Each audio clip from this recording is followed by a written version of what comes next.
হাই traders, কি খবৰ? আজি বম কামোৰ মাৰ্কেট আছিলে নহয় জানো? বাকী বহুতৰে পেচেণ্ট টেষ্টটো হৈ গৈছে আজি মাৰ্কেটত। আজি মাৰ্কেটটো ট'টেলি ছাইডৱেজ আছিলে আৰু ট'টেলি চেলাৰ্ছ মাৰ্কেট আছিলে। যদি আপুনি ট্ৰেড লোৱা নাই, আপুনি নিজৰ পিঠিত থপথপাব বিকজ আপুনি আজি পেচেণ্ট টেষ্টটো মাৰ্কেটে যোনটো লৈছিলে সেইটোত আপুনি সফল হ'ল। সৰু সৰু অপৰচুনিটি দিছে মাৰ্কেটে দুটামান, কিন্তু ট্ৰেডাৰ্ছ জানেনে ইমান ৰিস্ক লৈ লাভ নাই।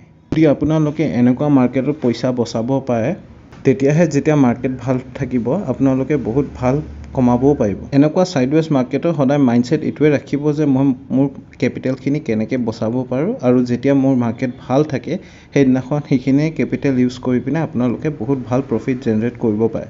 বাকী পইচা বচোৱাটোৱে হয় ৰিস্ক এণ্ড ৰিৱাৰ্ড, যোনটো কয় ৰিস্ক এণ্ড ৰিৱাৰ্ড ছাইডৱেজ মাৰ্কেটত সেইটোৱে হয়। আপুনি যদি পইচা বচাব পাৰে ছাইডৱেজ মাৰ্কেটত, সেইটোৱে আপোনাৰ ৰিস্ক এণ্ড ৰিৱাৰ্ড হয়। পিছে ব'লক আমি কালিৰ কাৰণে আমাৰ প্লেন অফ একশ্যনটো ডিছকাছ কৰোঁ। আমাৰ কি প্লেন অফ একশ্যন হ'ব কালিৰ কাৰণে।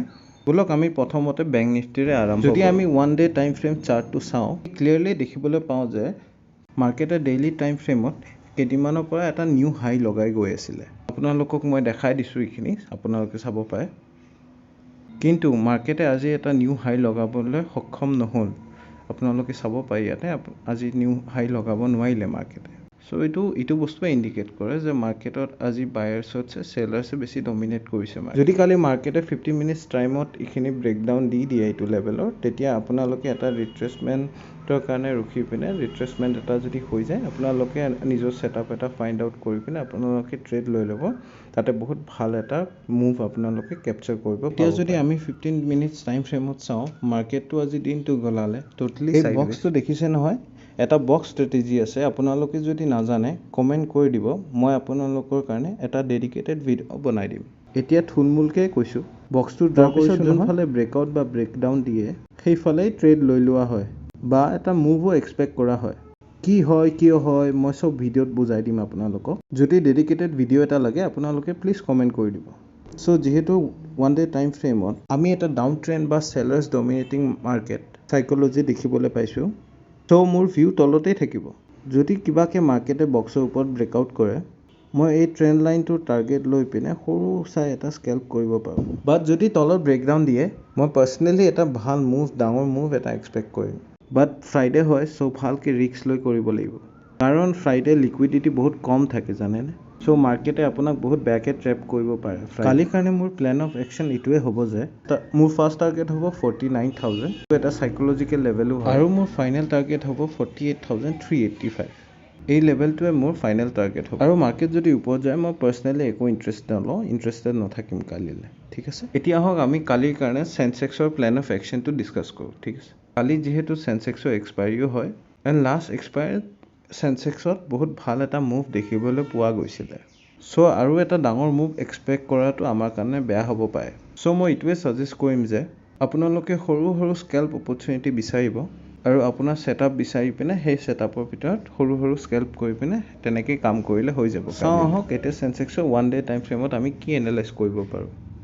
চ' ইয়াতে আপোনালোকে চাওক, ছেম এজ বেংক নিফটি, চেনচেক্সো চেলাৰ্ছ ডমিনেট মাৰ্কেট। চেনচেক্সেও তাৰ প্ৰিভিয়াছ হাই ব্ৰেকআউট কৰিব পৰা নাই। তাৰ কাৰণে চেনচেক্সতো মোৰ ছেম প্লেন অফ একশ্যন থাকিব, আনলাইক বেংক নিফটি। এতিয়া যদি আমি 50 মিনিটছ টাইম ফ্ৰেমত চাওঁ, মোৰ ছেম প্লেন অফ একশ্যন থাকিব। যদি মাৰ্কেটে এই বক্সটো ব্ৰেকআউট কৰি দিয়ে আৰু 50 মিনিটছ টাইম ফ্ৰেমত এটা ৰিট্ৰেচমেণ্ট লৈ পিনে তাৰ ল' ব্ৰেক কৰি পিনে আকৌ তলত যায়, দেন মই মোৰ তলত ছেটআপ ফাইণ্ড আউট কৰি পিনে তললৈ ট্ৰেড কৰিব। মোৰ ফাৰ্ষ্ট টাৰ্গেটটো হ'ব 73,618। কালি মই চেনচেক্সত এইকেইটা লেভেলছতে কাম কৰিম, সেইটোৱে মোৰ প্লেন অফ একশ্যন হ'ব চেনচেক্সৰ কাৰণে। এটা বস্তুটো আপোনালোকে জানেই চাগে যে প্ৰত্যেকটো ইণ্ডেক্সে ইণ্টাৰলিংক হয়। বেংক নিফটি, চেনচেক্স, নিফটি 50 চব একেধৰণে কাম কৰে। যদি এটাই ওপৰত যাব তো আনটোও ওপৰতে যায়, বা এটাই যদি তলত আহে আনটোও তলতে আহে। নিফটি 50 মোৰ প্লেন অফ একশ্যনো ছেইমেই থাকিব। 1 ডে টাইম ফ্ৰেমত চাওঁ, ইয়াতেও মাৰ্কেটে চেলাৰ্ছ ডমিনেটিং মাৰ্কেট হৈ আছে। চ' মোৰ ভিউটো বহুত চিম্পল থাকিব, মোৰ ভিউ ডাউন ছাইডতে থাকিব। এণ্ড আপ ছাইডৰ কাৰণে মই একদমেই ৰিস্ক নলওঁ, মই একো ট্ৰেড ফাইণ্ড আউট নকৰোঁ মোৰ ছেটআপৰ হিচাপত। মোৰ ভিউটো একদম ডাউন ছাইডে। এতিয়া 50 মিনিটছ টাইম ফ্ৰেমত যদি এই বক্সটো ব্ৰেকডাউন দিয়ে, মই তলৰ কাৰণে এটা ছেটআপ ফাইণ্ড আউট কৰি পিনে মই এটা স্কেল্পিং বা লং ট্ৰেডৰ কাৰণে মই কাইলৈ নাযাওঁ, কিন্তু মই এটা স্কেল্পিং ল'ব পাৰোঁ।